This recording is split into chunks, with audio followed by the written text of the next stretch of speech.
মোৰ নাম সৈয়দ নুৰুল আমিন। মই চৰকাৰী স্বীকৃতিপ্ৰাপ্ত ধুবুৰীৰ স্থানীয় সাংবাদিক হয়। কোন কাকতত কাম কৰিছে? মই দৈনিক গণ অধিকাৰ কাকতৰ ধুবুৰীৰ স্থানীয় সংবাদদাতা। কি হৈছে আজি?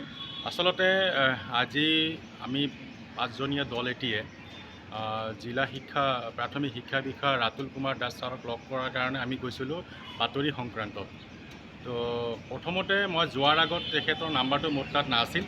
বেলেগ এজন কৰ্মচাৰীৰ পৰা নাম্বাৰটো লৈছিলোঁ, লৈ পেলাই মই ফোনত কথা পাতিছিলোঁ দুপৰীয়া 12 বজাত। তো তেখেতে কৈছিল যে মই এতিয়া মিটিঙত গৈ আছোঁ, আপুনি দেৰিকৈ আহক, মোক লগ পাব অফিচত। আৰু মই সুধিছিলোঁ যে কি সংক্ৰান্ত? মই ক'লোঁ ছাৰ স্কুল সংক্ৰান্তত, কিবা বাতৰি সংক্ৰান্তত কিবা এটা স্কুল সংক্ৰান্তত বাতৰি পৰিৱেশন কৰিব লাগে, সেইকাৰণে আপোনাৰ ছাৰ লগ পাব বিচাৰিছিলোঁ। বাছ এইখিনিয়ে। তাৰপিছত ঠিক 3:15 পৰা 20 মিনিটমান হ'ব আৰু কি আমি তেখেতৰ কাৰ্যালয়ৰ এজন কৰ্মচাৰীয়ে মোক ফোনযোগে ক'লে যে ছাৰ আহিছে, আপুনি আহক। তো মই বাইদি বাই 3:25 বিয়লি 3:25 তেখেতৰ কাৰ্যালয়ত তেখেতৰ সাক্ষাৎ বিচাৰি মোৰ সৈতে আৰু 5জনমান সাংবাদিক আছিল, চবেই গৈ পেলাই আমি তেখেতৰ সাক্ষাৎ বিচাৰিলোঁ। পিছত বাৰাণ্ডাত থিয় হৈ মোৰ লগত কথা পাতি থাকিলে। তো মই কথা পাতি মোক ক'লে যে মই পৰিচয় দিলোঁ যে ছাৰ নমস্কাৰ, মই আপোনাক দুপৰীয়া 12 বজাত মই আপোনাক ফোন কৰিছিলোঁ। তো কৈছে কওকচোন, মোৰতো এতিয়া সময় নাই, মই এতিয়া মিটিং এখনত যাব লাগে। তো মই ক'লোঁ ঠিক আছে ছাৰ, হ'ব তেনেহ'লে আপুনি কৈছে নাই কওক কি সংক্ৰান্তত কথা পাতিব লগা আছে।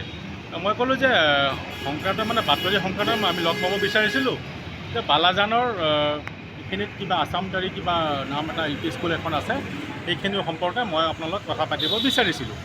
এইখিনি কথা নুশুনি তেখেতে একদম ৰুদ্ৰমূৰ্তি ধাৰণ কৰিলে, খঙতে অগ্নিশৰ্মা হৈ মোক আৰু মোৰ সতীৰ্থ সাংবাদিকসকলক যা তা ভাষাৰে, অকথ্য ভাষাৰে গালি গালাজ দিয়া আৰম্ভ কৰিলে।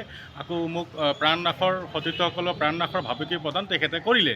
তো মই ক'লোঁ ছাৰ এইটো কি কথা? কৈছে আপোনালোকে যাওক, কি কৰিব লগা আছে কৰক, মোৰ নামত কেছ দিয়ক, কি কৰক, মই এইবোৰ কেয়াৰ নকৰোঁ। তো মই উপায়হীন হৈ, যিহেতু মোৰ লাইফ ছিকিউৰিটিৰ কথা আছে, মই আজি ধুবুৰী সদৰ থানাত সদৰ থানাৰ OC গৰাকীক টেলিফোনিক যোগে মই তেখেতক জনালোঁ। আৰু OC ছাৰে ক'লে যে আপুনি থানাত গৈ পেলাই এখন লিখিত, মানুহ এজন আছে তাত লিখিত অভিযোগ এখন দাখিল কৰক। সেইমতে মই আধা ঘণ্টামান আগতে আহি থানাত উপস্থিত হৈ তেখেতৰ এগৰাকী বিষয়া মোৰ পৰা কথাখিনি শুনি ল'লে আৰু মোৰ লিখিত এখন এজাহাৰ তেখেতে লিখিলে আৰু মই চহী কৰিলোঁ আৰু তেখেতক দি এতিয়া মই মোৰ ঘৰলৈ ৰাওনা হ'ম।